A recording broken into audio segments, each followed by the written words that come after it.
We've spent the last few days talking about how to find derivatives, what a derivative represents, what are the rules and the shortcuts for derivatives. But today I want to talk a little bit about the concept of differentiability. Is it always possible to find the slope at a given point on a graph? Okay. So in other words, are there any points that are non-differentiable? Okay. So I am going to pull out a calculator here and let's start a new document. Let's start a graph page. You don't have to do this with me if you just want to follow along.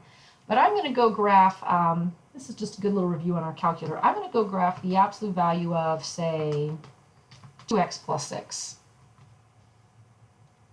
And we're not surprised by the shape of this graph, right? An absolute value graph looks like a V.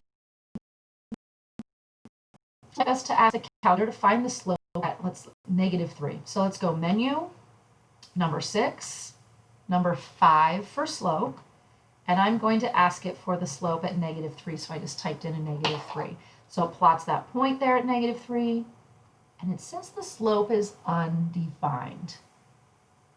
Well, let's talk about that for a minute, because now I think that answers our question. Are there any points that are non-differentiable? So I'm going to go ahead and jot this one down. We did this on the calculator, and we found a graph that looked like this. And it was coming in here, and then it went up here, and this was x equals -3. The calculator says the slope is undefined. Why would that be, do we wonder? For a reason.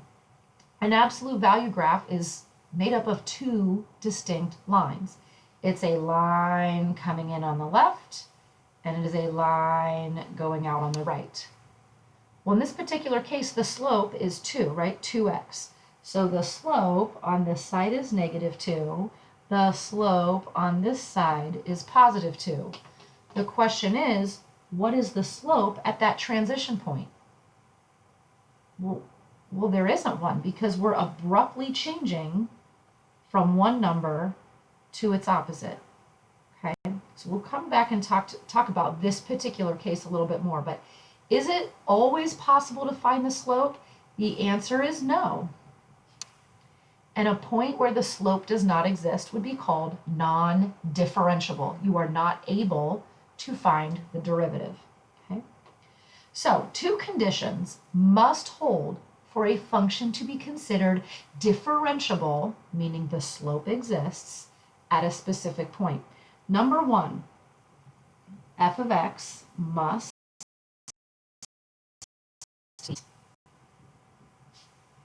at x equals a.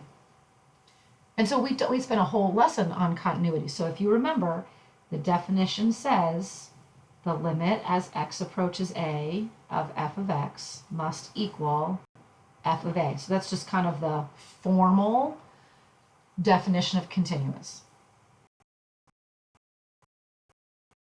The function must be continuous at that point. Condition number 2, and I'm going to write this very informally, but we're going to say the slope on the left at x equals a must equal the slope on the right. I know that sounds silly. At x equals a.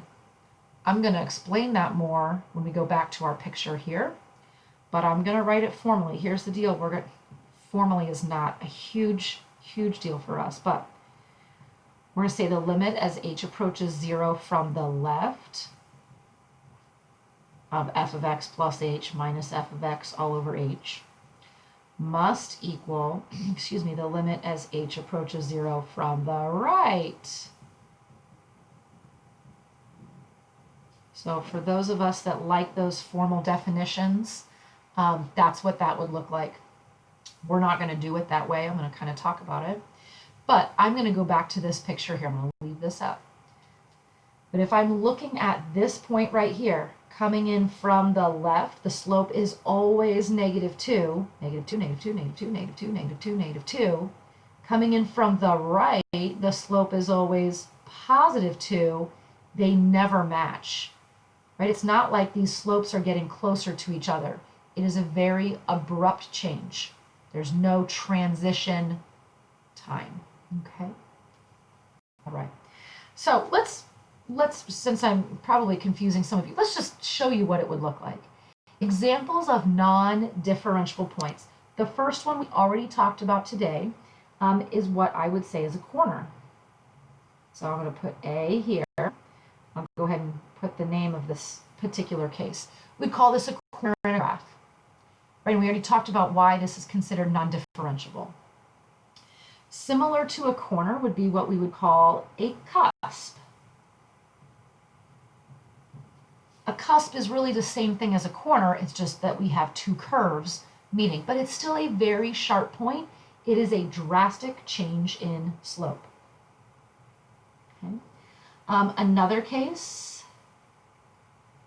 is what we would call a vertical tangent, not a vertical asymptote, but a vertical tangent. If I were to draw a tangent line in there, it'd be a vertical line. Well, we've learned since Algebra 1, vertical lines don't have slope. Their slope is undefined. So if the slope of the tangent line is undefined, then the derivative should be undefined. And by the way, the best case I have for this would be our parent graph of the cube root of x. I've just moved it, right? Typically, this happens at the origin for the parent graph. Okay. Let's talk about three more cases. What about this? At A, there's a hole. So it's not continuous. And if there's nothing there, we can't have a slope there. Right? Same thing with this one. The graph is not differentiable at A because there is a jump in the graph at A. And then the third one, well, there's our vertical asymptote. These three are all familiar. Why? Because they're all discontinuities. So the last three cases are discontinuous, therefore automatically not differentiable. The first three cases are continuous. The problem is with the slope. Okay, so these are the 6 ways, well, technically 7. We had that oscillating discontinuity, but I said we'd never see that again. So these are the 6 ways that we will see non-differentiable. All right, so let's take a look at this right here. This is for each function, state any points of non-differentiability, meaning where does the slope not exist? And just like for points of discontinuity, we're going to list x coordinates only because there's not always going to be a point in the graph there. 3 over x plus 4. We know that graph. We know it's the graph of 1 over x, and it's been moved to the left 4. It's been stretched a little bit. But this graph is not continuous at -4, so it's not differentiable at -4. So not continuous, so not differentiable.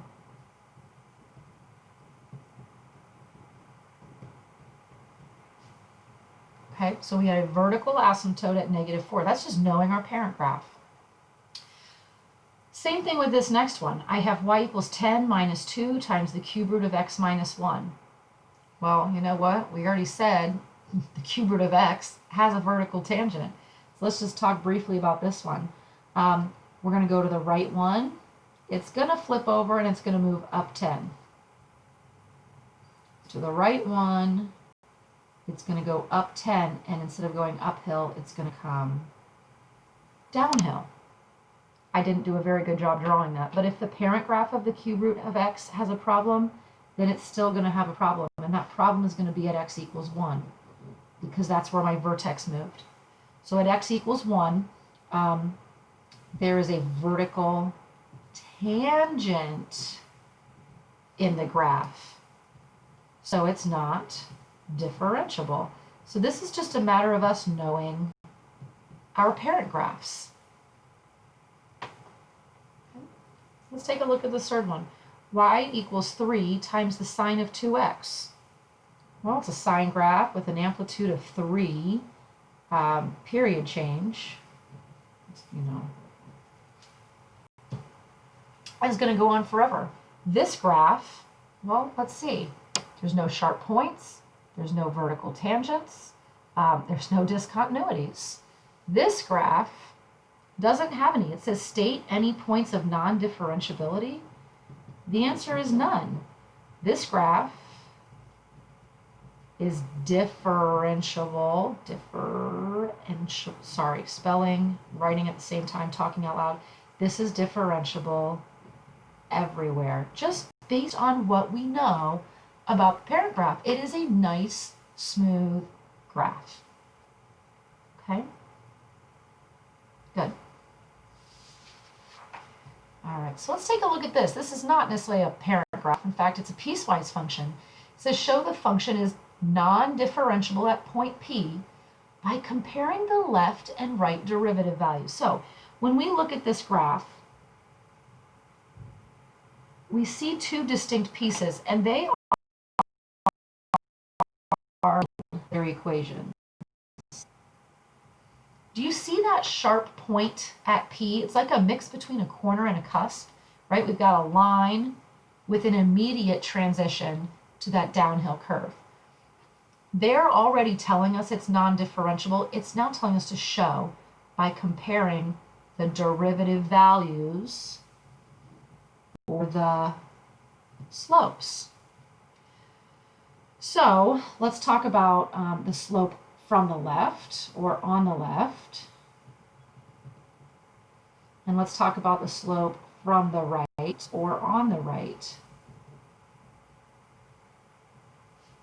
That left function is y equals x. And if I were to keep drawing that graph, I want the slope at point P. This is the line y equals x. Its slope is always 1. So at that point, the slope would still be 1. At this point, the slope is 1. At this point, the slope is 1. The slope is 1 everywhere. So the slope equals 1 at point P. If I wanted to find the slope on the blue graph, now that's not linear. So we're going to start with y equals 1 over x, which is x to the negative first. If I want the slope, I need the derivative. So let's use the power rule.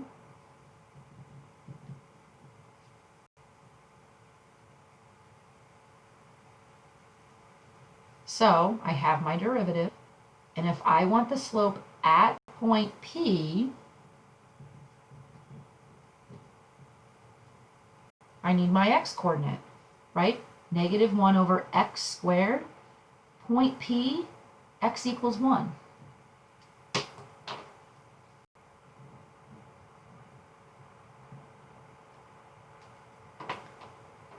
So my slope is negative 1. So the slope on the left side or at the left side is positive 1, but the slope from the right side is negative 1. So you see how those slopes don't match? That's kind of that proof. That's that show that it's non-differentiable. Okay, I'm just going to jot this down. The slopes didn't match when x equals 1, which was point P. Okay, good. So this next one says, is the function differentiable? Non-differentiability. Again, the point of non-differentiability are x values only. Okay. Two conditions. We said we have to make sure the function is continuous.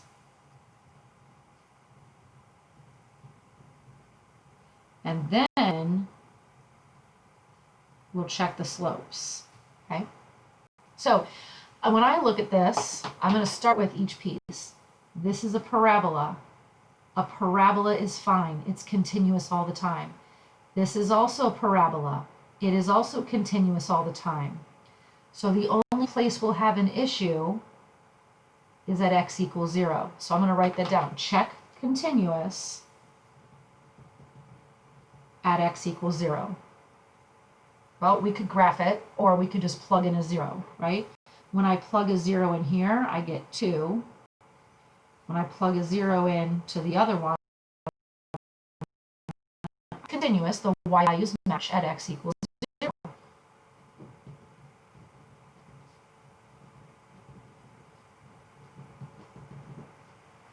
So it is slopes. Slopes come from the derivative. So let's take the derivative of each piece. The 2 goes away. I'm left with negative 2 minus 2x. The derivative of the second piece, the 2 goes away, and I'm left with 2 plus 2x.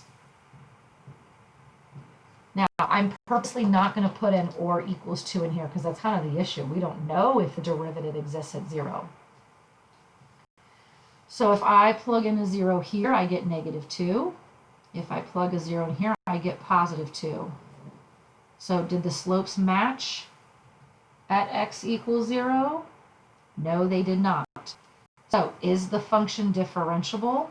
No. State any points of non-differentiability.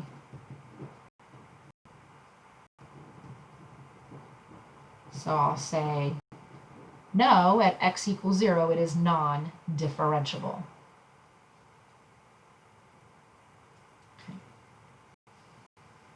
Last one, another piecewise function, because I'm going to be honest with you, piecewise functions are what cause trouble in graphs.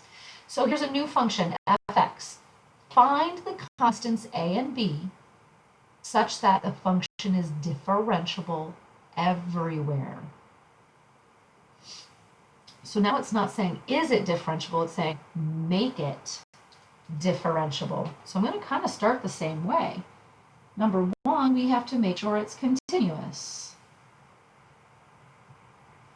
This is a cubic, it's always continuous. This is a parabola, it's always continuous. So if there's a problem, it's going to be at x equals 2. So we're first going to make it continuous at x equals 2. And the way we're going to do that, we've done this before, we're going to set the functions equal to each other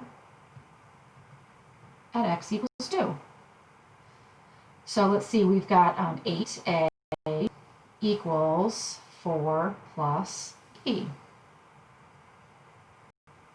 Great, well that doesn't get us anywhere, does it? That's okay. Hold that thought. The second thing we have to do is make the slopes or the derivatives match at x equals 2. So the derivative of ax cubed is 3ax squared, right? A is just a constant, so it stays there. The derivative of x squared is 2x. The derivative of b is 0. So now I took the derivatives of each piece, set them equal to each other, and now I'll plug in my 2 here. So let's see, we've got 4 times 3, so we've got 12a equals 4. Oh, good, so a equals 1/3. Well, it's really a system of equations, isn't it? Because over here we had an expression that relates a and b, but we don't know what to do with it. But now we know that a is 1/3. We can go plug that in. So now let's see, we've got what? 8/3 equals 4 plus b. So b equals 8/3 minus 4. Or what? Negative 4/3. And if we wanted to, we could go put those values in for a and b and go graph that piecewise and just make sure it's nice and smooth. Make sure it's continuous. Make sure there's no corners in it. Okay, but I'll leave that to you.